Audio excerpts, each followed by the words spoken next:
practice. Jalen Hurts, what'd you make of his 2 days yesterday? Another ugly middle, excellent finish. Little volatile 2 days for Jalen in the offense, but what'd you make of Jalen's couple days of camp with the Patriots? I felt like, what was there, like a lot of interceptions? There was like 4 or 5 of them. Five interceptions over 2 days. That's not good, but I mean, some of them, from the description weren't his fault. Some were. I think it's similar to what I said yesterday in the fact that I don't think you can fully evaluate it until DeVonta and Makai are out there. I think he's hamstrung by some of the guys. It's hard. You asked me yesterday, are they going to bounce back from a passing perspective? And I'm like, probably not. It's hard to, although they seemed a little bit better, but again, you still got Marcus Jones undercutting people, and it's like interception. I think that's because Wicks is your number one receiver right now, and he's not equipped to be number one. And then you got Hollywood Brown, Elijah Moore, Darius Cooper. So, I mean, if that were the regular season, would you expect, hey, we're going to go nuts in the passing game? I think the same thing is true in practice.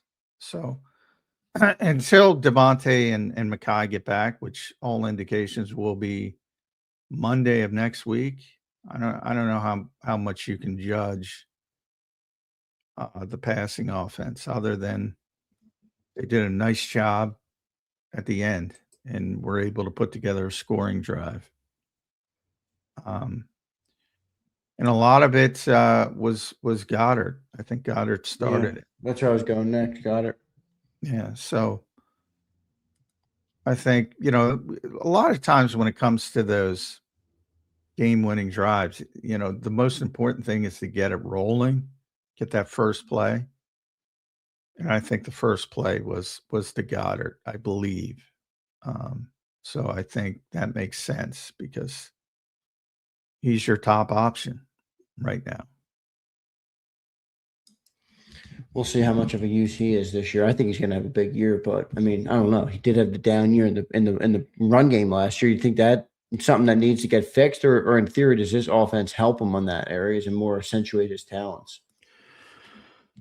Yeah, I don't know, but I saw Greg Bedard engine. I heard him doing it. He's a Patriots reporter, and he was like, so it's interesting to get the version of the other side.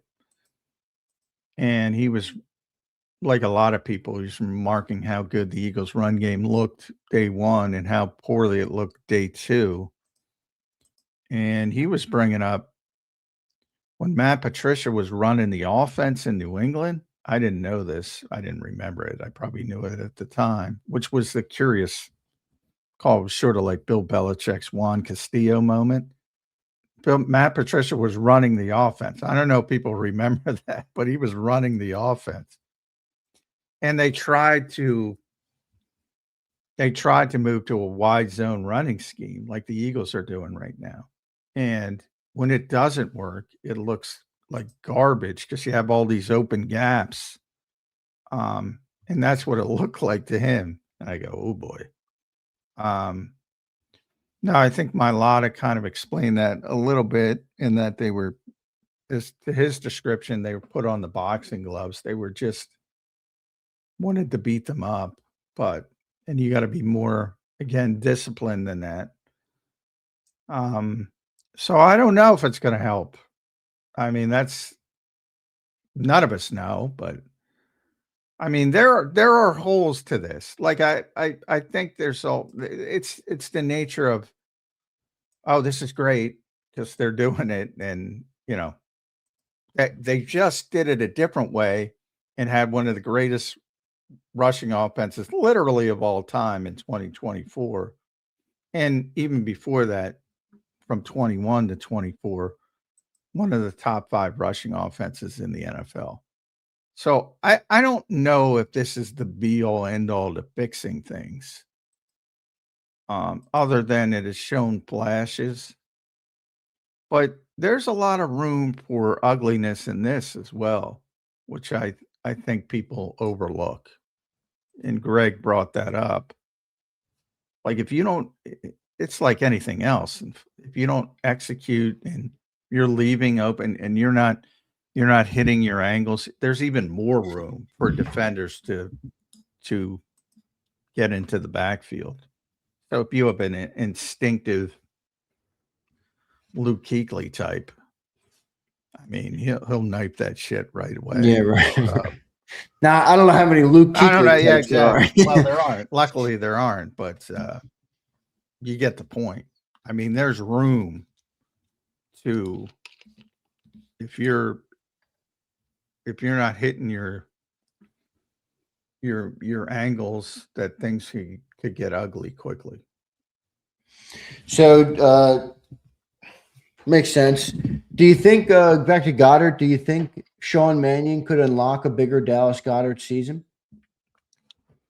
Well, he had 11 touchdowns last year. Yeah, it's like funny. I mean, he had a poor blocking season, but he was never more productive from a touchdown standpoint. I mean, by far his career high. So depends what you're grading on. You know, if he stays healthy, which has been an issue, I think his receptions will be up. And part of that is just like he moves up that pecking order we were talking about from 3 to 2. So they should be up. But will he go above 11 touchdowns and 13 if you count the playoffs? That's going to be tough to do. I mean, his previous career high was 5 touchdowns receiving.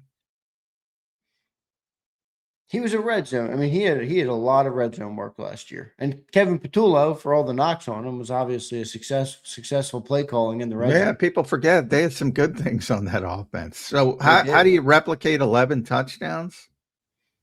I mean, that was the most in the NFL. I don't know. Is that, John? Is that and see if you can bridge this comp. Is that like sacks? Like you can have 10 sacks and not be as good of an edge rusher as you were as someone who has 6 definitely. sacks. That's kind of what I'm looking for with Goddard. 11 touchdowns, but can he be a better all-around player this year? Well, forget the touchdowns. If he has 6 touchdowns, all right. Who cares? I don't know. I don't know if he can be a better receiving tight end. I mean, I think he's at his ceiling. Well, yeah, he could be better as a blocker, certainly. I mean, he's already a very good receiving tight end. But, he set career highs in receptions and touchdowns last year. Now, those numbers should be higher because, again, he's bumped up from 3 to 2 in theory. You have an offense that will use the middle of the field more in theory. Where you'd like improvement is, but again, this might be age more than anything else. Early in his career, at one point he led the league in yards per reception for tight ends in 21. So the first year Nick was here. And he's down. So it was 14.8 that year. And it was down to 9.9 last year, which was the first time he was under 10 in his career. So you'd like to see that number go up a little bit. You're not going to get 14 plus, but you'd like to get back in double digits. And with Dallas, the key part is how many games is he going to miss? He's never played 17. Now, a lot of these years, he wouldn't have been playing in week 18 anyway. So he only missed 2 games in 21. He missed 5 in 22. He missed 3 in 23. He missed 7 and 24, and he missed 2 last season. So you want to be in that 2 range. Versus the 7 range, obviously. But so a lot of it depends on, how many games he misses. But boy, I got to tell you, if he's not on the field, they're going to have some issues at tight end, man.